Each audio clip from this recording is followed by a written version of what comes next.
Welcome to Yeshiva Daf. We're holding Menachos Daf Lamed Beis. We're starting the Lamed Aleph with Beis, 4 lines to the bottom. Omar Chaldi, Chazino lei leRavuno.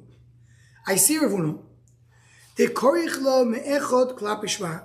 He rolled the mezuzah from echod, which is the end of the parchment of the mezuzah. Sorry. It's Shema Yisrael, Hashem Elokeinu Hashem Echad in the top line, usually. So he rolled it from Echad to Shema, meaning from the left to the right.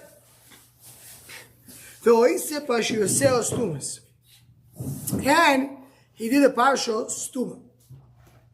What does it mean? So we have in the Torah Parsha Stuma, Parsha Psucha. What is Stuma Psucha? So this over here is a shita. Toisa speaks about it in Daf Lamed Beis. Big machlokes Rishonim. What is Stuma? What is Psucha? I don't understand it. The way we say it in our, the common way that we say it today, based on the Rishonim, is that Stuma means that you have a space in the middle of a line, which means you finish a parsha. Before you start the next parsha, you make a little bit of space. And you have distance between one word to another. Psucha means you don't start the next parsha until the next line. That's psucha that we know. Toys brings over here other shittas, brings by Rutam, that psucha means you need to have a certain distance. If you get at the end of the line and you don't have enough distance, so the next line starts a few letters down. Instead of starting the next line, the beginning of the line, you go a little bit indented inside. The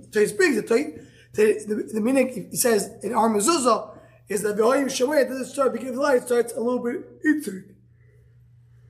That's the psucha that we're talking about over here. And in the other shittas, let me show you. What is exactly stum, what is psucha? But there's different spaces that you have between one parsha and another. So one says over here, that he saw that the parshas of the mezuzah was stumas. So he's asked, what does it mean, Loshen Rabbi? Should be Loshen Yachid. Because there's only one spacing between Shema and Vayim Shema. It's only 2 parshas. So he says, talking about the way we ended yesterday's daf, Alo Oretz, it's also considered to be somewhat of a stuma psucha. That Toys L'Shidas Avirutam, and we'll leave that just as, why is it called Loshen Rabbi?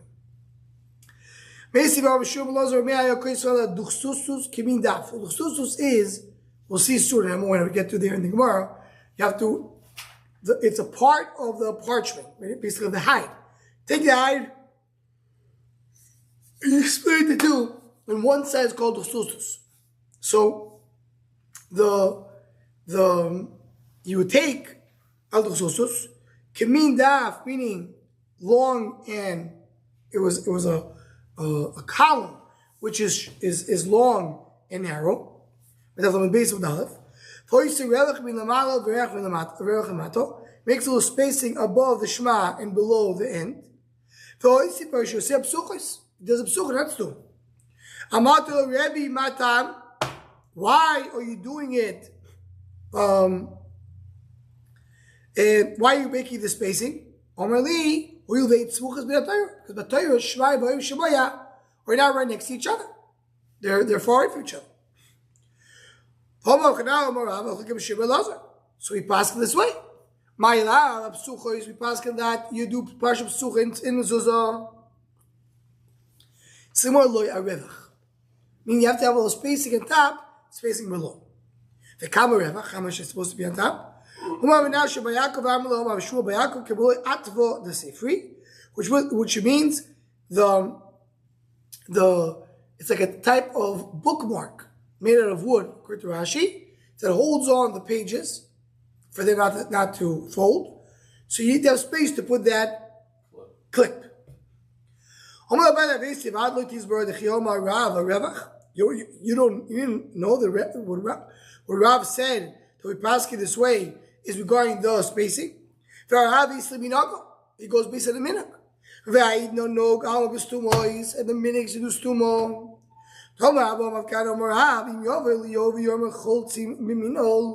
If comes Eliyahu Novi and says, do chalitza with a shoe, shoymim loyi. You can listen to him. And chotzim besandal, and shoymim loyi, shukano, go on besandal. So Eliyahu Novi comes and says, you can do not use a sandal for chalitza. We don't listen to him. Why? The minhag to do a sandal. You don't go against the minhag. If he does a shoe, so we're going to listen to him. If you have Yisrael Kana, we have a little different girsa. Don't use a shoe, shovim loy. And chotzim besandal, shovim loy. Shepano go on besandal. The minhag is a sandal. What's the chiluk between the two girsas? Today. In other words, today do we use shoes? And so we're saying if Eliyahu Novi says to stop, we'll listen to him. Or we say don't use shoes, but if you use okay, don't use shoes today. If Eliyahu Novi says to use it, we'll listen to him. So, what's the point of this? So the main thing we want to bring from here is the raya of a minhag, meaning the minhag. So even though Eliyahu Novi came and says that the halacha is that a sandal is not allowed, we're not going to listen to him. Why not? Go because of the minhag. Big machlokes in the poskim. Do we say that a minhag goes against halacha or not? The kushal is what is the raya from here? Some want to say there's a raya from here because what do you mean Eliyahu is going to tell us? Eliyahu Novi is going to say that's not the halacha. We're not going to listen to him because we minhag oiker halacha. Or we say no, Eliyahu Novi is like a novi, so we don't listen to the vuk and shemayim. If it would be halacha, maybe you would listen. But in any case, what do you see from here? You see that a minhag is something which is stronger. So the shayla. So how can we come and say the way to do psucha is the minhag of Am Yisrael to do stumois in the mezuzah? The mashmo is also you go against halacha. So you see from here we're talking about the spacing in top and the bottom and not the stuma.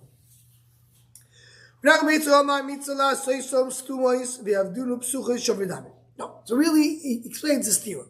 Like one time he said stumas, one time he said psuchas. It's better to do stumas, but if you did psuchas, you're fine. My psuchas are coming shom lozer af psuchas. I mean, you can do psuchas if you want to. Or if you did it, it's okay. Let me say, I'll bring you a raya. You have an old Sevatoyu. If it's feeling Shabolo, you can't do a mezuzah out of a Sevatoyu and out of tefillin. You don't go from a higher kedusha of Sevatoyu and tefillin to a mezuzah.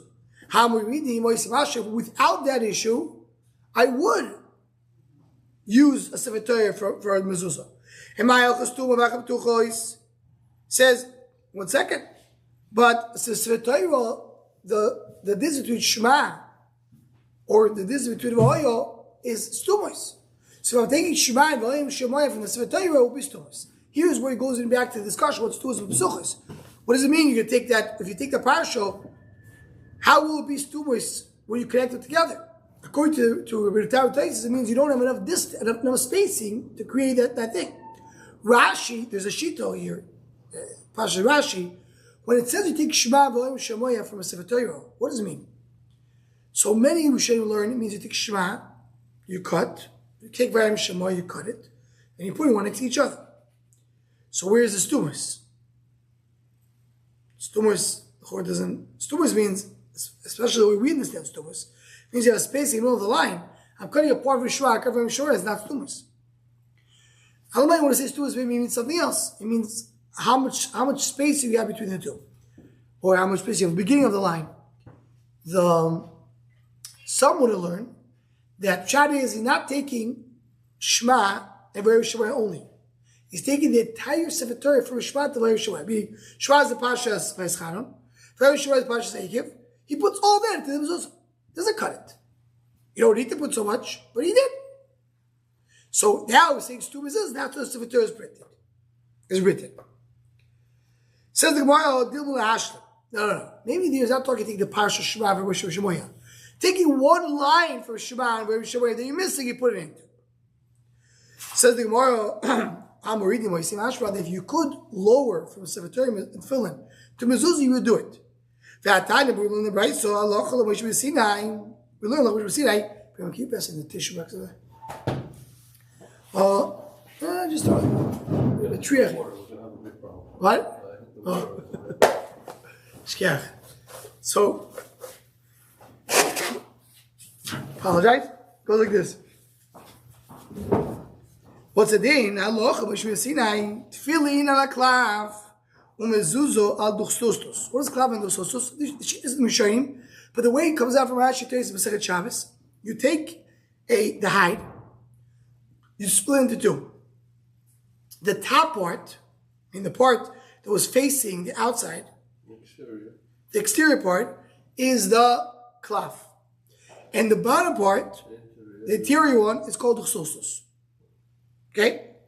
Now, tefillin is on the klav, and mezuzah on the duchsostos, where? Klav b'moko im basar, which means the interior part of the exterior.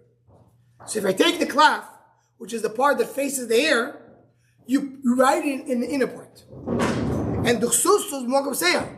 Duchsostos, you have to do it to the outer part. So what is more saying? How are you going to take from tefillin, which is written in different parchment than the mezuzah? So I go to the mitzvah. You don't have, if I change it, it's fine. So if you change this puzzle, it's a little bit tefillin. Tefillin you can't change. Mezuzah you could. Tefillin mezuzah. So you want to know, idi tefillin. Had the katvinu beklav b'mokom seyar, had the katvinu aduchsusos b'mokom basar. Meaning, tefillin you have to write a klav, but in the interior part. So if I did tefillin on klav in the exterior part, or I did it on duchsostos, even if I did it on the meaning interior, right? It'd be either or. So the din is that's possible. That's what means bein bazeh. Tefillin, if you did it in the wrong place, is possible. Says the Gemara v'yi by Semo, shina b'zeh b'zeh tanoi. It's v'chulis tanoi. If mezuzah can be changed. Also, another gear so here kosher. In other words, machlokes if it's a problem or not. So another question. If you take down, if I could do tefillin into mezuzah, I would do it. If I buy a sirtut or mezuzah into mezuzah, it's why you need sirtut. What is sirtut? See, this is you have to do linings. You have to scrape into the parchment. When you do mezuzah, make lines out of it. You have to do lines. So how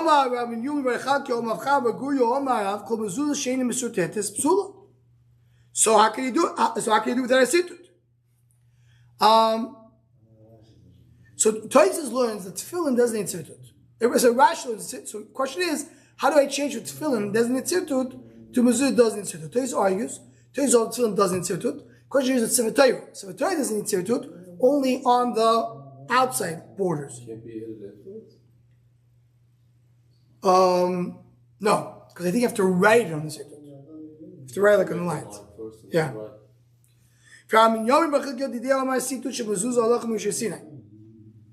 He holds, so if it's Amisul, it's possible. It says, there has to be with the thing. So, how can you take it from a tefillin or Sefer? Says the Gemara, Tanoi, it's v'chulis tanoi. The Tanya, you remember, sure, reinu tefillin mezuzah nechtavoish shaloi minechtav. And you can write it without seeing it. You can do it by heart. Ve'eit tzirin sirtus. So he holds, you don't have to do sirtut by mezuzah. Ve'yichus tefillin loy by sirtut, u'mezuzah by sirtut. So that's like, as we said before, they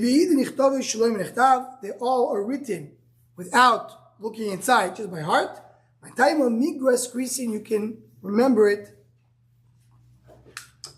by heart, meaning people know it by heart, so you can rely on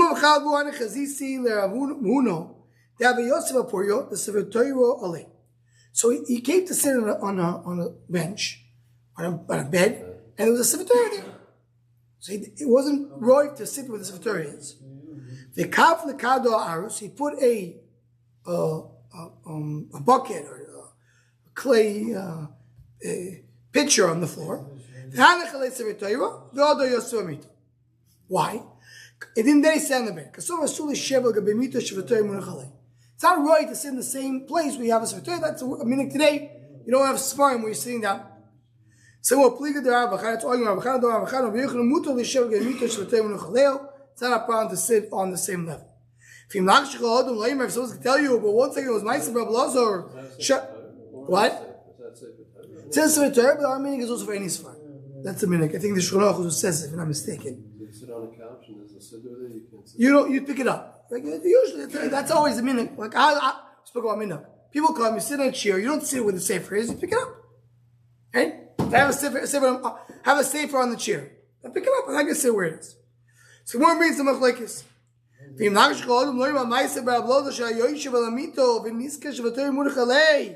sitting on a bed and they remember the Soter there. He sat on the floor. He got up as if he was bitten by a snake. So you see, you can't sit with Sefer Torah.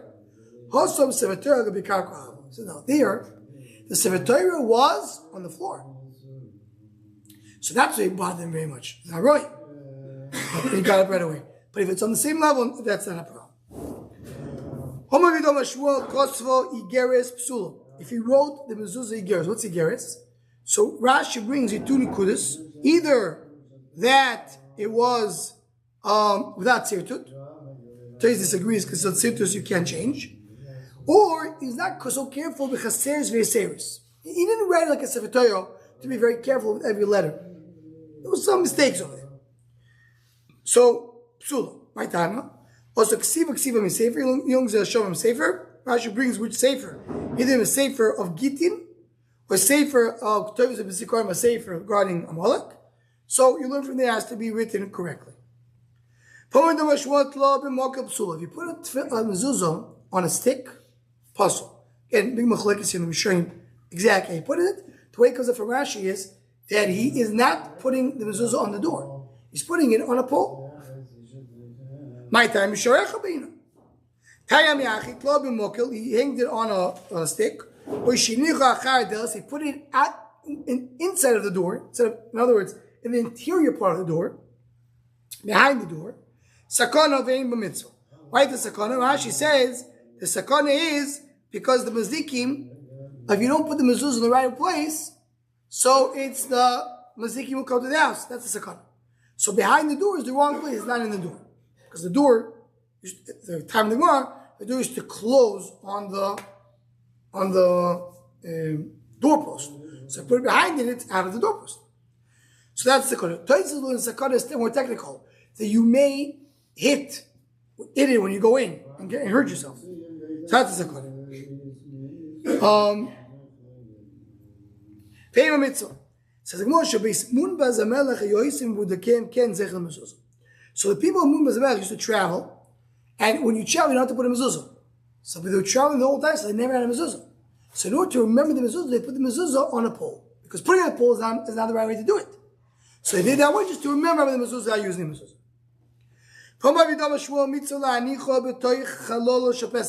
The best place to put a mezuzah is, the right place to put a mezuzah is within the door frame. Because we're going to learn soon in tomorrow's daf that what the mitzvah anicho with daf it's best to do it if you have a big doorpost. It's better to do it as close as possible to the outside. So command the mirchok me'ali. So maybe don't put it in the doorpost, put it outside the doorpost because you want to put it close to the outside. Kamashva has to be within the doorpost. So here the place can bring that regarding the doorpost. So the Shivat Levi of Osner says there you can be makel to if a person is not able to put it in the doorpost for whatever reason. So then you could put it out. You could put it on the doorpost outside within the tefach of the door. You're fine, even though the chatchila you should do it. The exterior part, like as if you're putting right here on the post. So there's but to put it machre delis, that is a problem. So this is something which there are those that are more makel to do it when a person has a need. So I'm going to stop over here and we should continue tomorrow night.